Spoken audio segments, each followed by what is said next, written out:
വീട്ടിലെമെത്ത പിരിഞ്ഞ് നമുക്ക് കാട്ടിലാറടി മണ്ണാണ്. ചേലിൽ ചെന്ന് കിടക്കണ നമ്മുടെ മേലെ വരുന്നത് കല്ലാണ്. ഇലയും നൽ തണ്ണീരാതും ചേർത്ത് മണ്ണിനാലേ അടവാക്കും വീടവിനെ ബാറിലേ.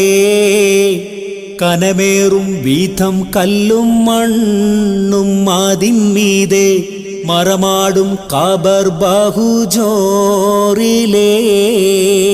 പരൻ വിധി ചുമ്മാ വിട്ട് ചൊങ്കിൽ നടക്കുന്ന ശുചാത്ത് നാമുക്കുണ്ട് നാട്ടിലേ. കഥയെന്തെന്നറിവുണ്ടോ നാളെ കിടക്കുന്ന ഖബറെന്ന ഭയങ്കര വീട്ടിലേ. ഖബറെന്ന ഭയങ്കര